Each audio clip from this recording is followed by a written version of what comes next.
चीन, वो पहला मुल्क जिसने इस वायरस को शिकस्त दी।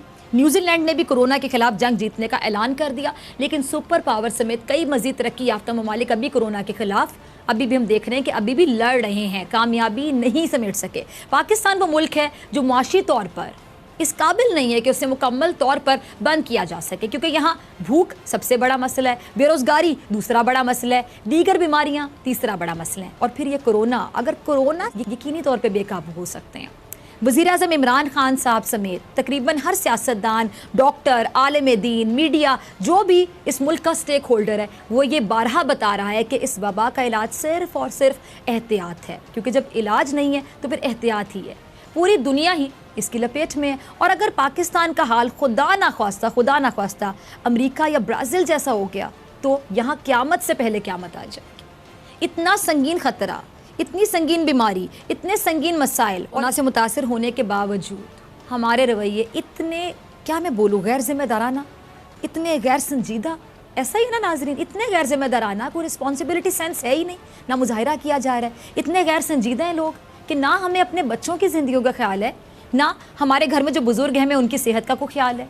किसी की ज़िंदगी, किसी की सेहत की हमें परवाह नहीं है। हमें तो अपनी ज़िंदगी और सेहत की परवाह नहीं है। ये जो रवैया आपने देखा, ना अपना को ख्याल है। और बात सिर्फ यहीं तक नहीं रुकी, बल्कि कुछ लोगों के नज़दीक तो कोरोना नाम की कोई चीज़ एग्जिस्ट ही नहीं करती, दुनिया में है ही नहीं, और ऐसे अनमोल अरस्तू हमारे ही माशरे में पाए जाए। आँखों देखी हकीकत हम तस्लीम करने को तैयार नहीं। अजीब लोग हैं हम, जिनके प्यारे मर रहे हैं। हम उन लोगों की तकलीफ़ का ही अगर एहसास कर लें तो फिर शायद एहतियात के नाम पर हम कुछ कर सकें। ये जहालत है या हमाकत है कि इसी मुआशरे में दिमागी तौर पर, जिस्मानी तौर पर बिल्कुल सही अफराद इस किस्म की बातें कर रहे हैं। अब मुझे कोई बताइए कौन सी बीमारी है, ये कैसी नफ्सियाती कैफियत है? इसी पे बात करूँगी और बहुत से सवालात का जवाब तलाश करने की कोशिश करूंगी इन मौजूद मेहमान से। किसी तारुफ के मोहताज नहीं है। प्रोग्राम में आज हमने दावत दी है प्रोफेसर डॉक्टर मोइज़ हुसैन साहब को। आप बहुत से टीवी चैनल्स पे देखते होंगे डॉक्टर साहब को। डॉक्टर साहब बहुत शुक्रिया आपका ज्वाइन करने के लिए। डॉक्टर साहब, पूरी दुनिया इस वक्त हम देख रहे हैं कि कोरोना से लड़ रही है, और हमारे माशरे में जो रवैया है सबसे ज़्यादा तो आपने नज़र रखी होगी, हम लोगों की नज़रों से भी गुजरता है, तो आप तो बहुत परेशान भी होते हो कि इतनी गैर जिम्मेदाराना रवैया कि रे कोरोना तो एग्जिस्ट ही नहीं करता, कोरोना कहाँ पर है, ये तो साजिश है। कैसे आप डिफाइन करेंगे, एक्सप्लेन करेंगे इन लोगों के रवैये को? क्या कहेंगे? हम इनको जहनी बीमार कहेंगे, नफ्सियाती बीमार कहेंगे, या कोई तीसरा नाम आपके जहन में ऐसे लोगों के लिए? बिस्मिल्लाहिर्रहमानिर्रहीम। अस्सलाम वालेकुम फ़िज़ा। बहुत अहम सवाल है और ये लम्हा फ़िक्रिया है हम सब के लिए। मैं लोगों से मिलता हूँ बाज़ार में, तो आप कह रहे होगी, अक्सर लोग ये कहते हैं कि ये दुश्मन की साजिश है, मगरिब साजिश है, और ये है कि कोई चीज़ नहीं है। मैं एक फल वाले के पास फल लेने गया, उसने मास्क नहीं पहना था। मैंने कहा मास्क क्यों नहीं पहना? वो कहते जी अल्लाह बहुत बड़ा है, कोरोना क्या चीज़ है, अल्लाह बहुत बड़ा है, कोरोना कुछ नहीं कर सकता हमारा। अब मैं क्या करूँ? अफसोस करके चला गया कि किसी ने इसको ये नहीं सिखाया कि रब ने ये कहा है कि अमल तुम करो, नतीजे का मैं ज़िम्मेदार हूँ, नतीजा मैं दूँगा। तो अगर हम इस बीमारी का नाम लें तो ये बीमारी को हम कहेंगे जहालत। अच्छा, जहालत जो है वो अनपढ़ के पास नहीं होती, पढ़े लिखों के पास भी जहालत होती है। जहालत उस कैफियत को कहते हैं कि जब इंसान एक स्टेट ऑफ डिनाइल में होता है, स्टेट ऑफ डिनाइल में होता है, यानी आपके सामने एक हकीकत है। चलो पाकिस्तान में तो हम जानते हैं कि हमारे सियासतदान भी फुद्दू बनाते हैं, हमारी रियासतें भी करप्ट हैं, बहुत सारी चीज़ें हैं, मगर ये बाहर की दुनिया के अंदर जो वबा फैली है, जिसने एटॉमिक, बड़े बड़े एटॉमिक पावर्स को, दुनिया की सुपर पावर को घुटने टेकने के मजबूर कर दिया, तो क्या ये ख्याल में हमारा वहम है या किसी दुश्मन की साजिश है या किसी ने स्पैम पे भेजा है? तो ये जो जहालत है, उस जहालत का इलाज नहीं है। वजह इसकी है कि ना हमारे तालीमी इदारों में शऊर दिया जाता है। जहालत का एब्सेंस से मतलब शऊर ना होना, लाशऊर। अकल हमारे में बहुत है, हमसे ज़्यादा अक्लमंद बहुत कम अक़वाम है। हम मिलावट में माहिर हैं, हम जुगाड़ करने में माहिर हैं, हम हर चीज़ में माहिर हैं, मगर जहाँ शऊर हो, शऊर हमारे पास है ही नहीं। शायद वजह एक हमें दिया नहीं गया। तो अब यहाँ जो बहुत बड़ा मसला होने वाला है वो सिर्फ आवाम का नहीं है। मैं आपको एक छोटी सी बात बताऊँ, मुझे हैरत है, हमारे यहाँ इतने बड़े बड़े सियासतदान बैठे हैं, वज़ीर बैठे हैं, उनमें से बहुत पढ़े लिखे हैं, हमारे बड़े बड़े एडवाइज़र बैठे हैं, क्या इतनी समझ नहीं है उनमें कि अगर आप बाज़ार खोलते हैं कुछ घंटों के लिए, तो चूँकि लिमिटेड टाइम पीरियड होगा तो आवाम का रश बढ़ेगा, क्या आप ये अनाउंस नहीं कर सकते कि ठीक है जी 24 घंटे बाजार जिसको खुला दुकान खुली रखे?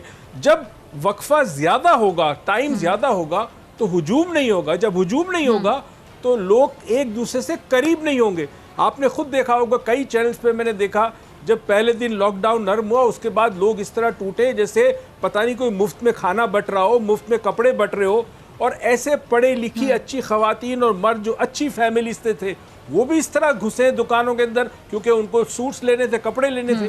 तो अब ये जहालत उस कौम में ख़त्म होती है जिस कौम में लीडरशिप हो जो उनको शऊर दे। तो जब हमारी लीडरशिप की ये हालत है कि उनके पास खुद शऊर नहीं है इस चीज़ का कि हमें किस तरह लोगों को बचाना है, तो आप क्या एक्सपेक्ट करती है किसी और से? अच्छा डॉक्टर साहब, मुझे ये बताइए कि नफ्सियाती तौर पे ये भी एक बहुत बड़ा इशू है कि जी अभी इतना फियर है, इतनी एंजाइटी फैली हुई, बाकायदा मतलब मुझे एंजाइटी हो गई थी कि यार ये कोरोना क्या चीज़ है। आपके घर में बेशुमार लोग होंगे जो परेशान होंगे, हम एहतियात करें, सिर्फ एहतियात कर सकते हैं। मुझे बताइए कि ऐसे हालात में ईद के कपड़े लिए जा रहे हैं, चले बच्चे जिद करते हैं आप उनके कपड़े तो ले लेते हैं, बच्चों को नहीं आप समझा सकते कि कोरोना की वजह से हम शॉपिंग नहीं कर रहे, लेकिन बड़े लोगों को भी शौक है कि मैंने कपड़े लेने हैं, मैंने जूते लेने हैं नए। ऐसे हालात में कौन देखेगा? सोशल डिस्टेंसिंग की हमें बाकायदा हिदायत दी गई है, हम कहाँ लेके जाएंगे वो कपड़े, कहाँ पहन के जाएंगे जब हमें जाना ही नहीं कहीं पे? हमने अपने घर में लोगों को दावतें नहीं देनी, इतने लोगों को इकट्ठा ही नहीं करना। पहला पॉइंट ये कि आप अपनी जान को हथेली पे रख के अपने जहन को सुकून देने के लिए कि शॉपिंग करना चाह रहे हैं, तो जाहिर बात है आप अपने जहन को सुकून देना चाह रहे हैं। इसको जरा नफ्सियाती तौर पर डिफाइन कीजिए कि आप जान हथेली पे रख के जिंदगी को खतरे में डाल के एक थोड़ी सी रिलैक्सेशन लेना चाह रहे हैं कि शॉपिंग करने से मजा आएगा। फिजा, मैं चंद बुनियादी प्रॉब्लम्स बता रहा हूं जो हमारे साथ हुए। जब पाकिस्तान बना उस वक्त एक नारा लगाया गया कि पाकिस्तान का मतलब क्या, ला इलाहा इल्लल्लाह। पाकिस्तान का मतलब ला इलाहा इल्लल्लाह नहीं होना चाहिए था, पाकिस्तान का मकसद ला इलाहा इल्लल्लाह होना चाहिए था। मतलब और मकसद में बड़ा फ़र्क है। चूँकि मकसद नहीं था तो यहाँ पे अल्लाह ताला का वो निज़ाम जो राइज होना चाहिए था वो नहीं हुआ, और उस निज़ाम का सबसे बड़ा जो इंडिकेटर है वो ये है कि अदल और इंसाफ होता, वो नहीं हुआ। तो वहाँ से हमने गलती की। अब उसके बाद दूसरी चीज़ मैं आपको बताऊँ, जब कोरोना के ख़िलाफ़ बातें हुई और कोरोना की पता चला कि दुनिया में कोरोना फैला, पाकिस्तान में आया, हमने एक गलत स्लोगन बनाया। स्लोगन क्या था? और मुझे अफसोस है किसी ने सोचा नहीं। देखिए, मैं माइंड साइंटिस्ट हूँ। इंसान जो अल्फाज बोलता है ना या सुनता है, जहन में उसके इमेज बनता है। ब्रेन हमारा लफ्ज़ों पे नहीं चलता, हर लफ्ज़ का ब्रेन एक तस्वीर बनाता है, एक खाका बनाता है। आपने स्लोगन दिया कोरोना से डरना नहीं लड़ना है, ये भी गलत है, क्योंकि अब ये सारी आवाम आ गई है, क्योंकि उनको पता है कि हम तो बड़े लड़ाके, हमने तो इंडिया के साथ इतनी जंगें ली, हमसे कोई जीत नहीं सकता। स्लोगन ये होना चाहिए था कि कोरोना से डरना नहीं बचना है। अगर ये स्लोगन पहले दिन से आता तो लोगों के जहन में बचने का तस्वुर आता, या लड़ने का तस्वुर हो गया। तो अब बचने के लिए अब हम बार बार कह रहे हैं बचोगे कैसे। तीसरी चीज, social distancing is also a wrong word. Social distancing का मतलब है समाजी तौर पर दूर होना। असल में ये वर्ड होना चाहिए फिजिकल डिस्टेंसिंग। मैं पाकिस्तान के लिए कह रहा हूं क्योंकि शऊर नहीं है ना। दुनिया के लिए सोशल डिस्टेंसिंग बिल्कुल परफेक्ट है, बिकॉज वो समझते हैं।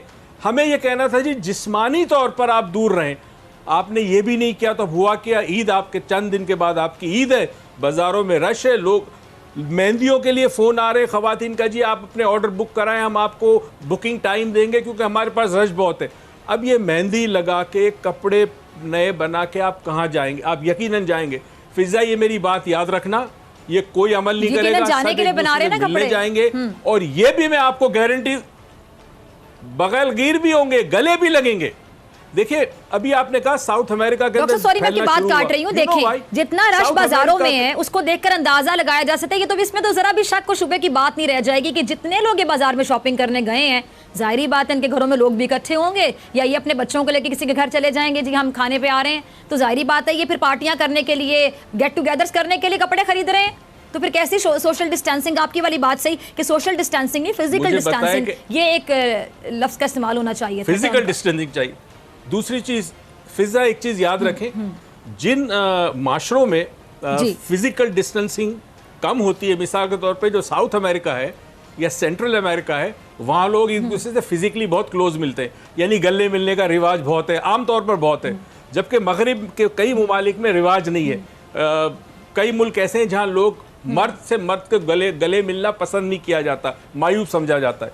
तो जिन मुल्कों में अभी ब्राजील में भी एकदम फैला है, ये इसलिए फैलता है कि वहां लोग फिजिकल डिस्टेंस मेंटेन नहीं करते, तो कोरोना ज्यादा फैलता है।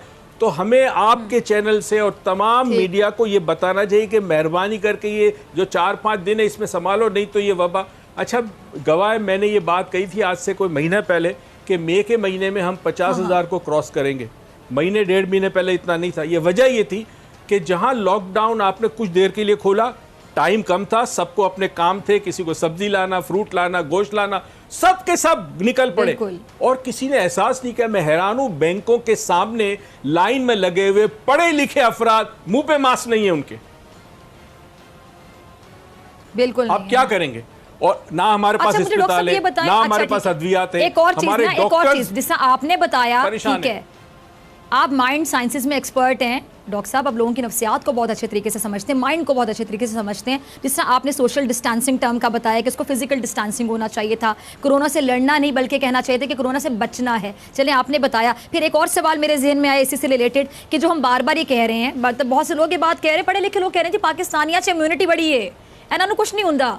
हमारे बच्चे तो मट्टी खाते हैं, बचपन में मट्टी सारे बच्चों ने खाई हुई है, और हमारे यहाँ आपको पता है पोल्यूशन इतनी ज़्यादा, हम तो बड़े इम्यून हैं। तो फिर ये चीज़ भी साइकोलॉजिकली कितना अफेक्ट कर सकती है कि हम अपने आप को इम्यून समझ रहे हैं, हमारे अंदर तो बहुत इम्यूनिटी है और ना हो। फिर आई होप आप मेरा सवाल समझ गए, बड़ा गहरा सवाल है, इसका जवाब जरा दीजिए। इम्यूनिटी हमारे में, देखिए मैं बिल्कुल बता दूं, इम्यूनिटी का उन प्रॉब्लम्स के साथ एसोसिएट होना, यानी उन वायरसेस या बैक्टीरिया के साथ कि जिसके लिए ऑलरेडी आपके पास इम्यूनिटी है। देखिए स्टमक के बहुत सारे प्रॉब्लम्स हमें नहीं होते, मगर के हेपेटाइटिस नहीं है पाकिस्तान में। आपको तो पता ही नहीं कि हेपेटाइटिस, जो पानी आप गंदा पीते हैं, आपको कितने हेपेटाइटिस आपको पता नहीं। कई अफराद को टीबी है, उनका पता ही नहीं है, क्योंकि आपके पास पहली तो बात है लोग अस्पतालों में जाते नहीं, डॉक्टर कहते हैं महंगे, डॉक्टर का इलाज नहीं करा।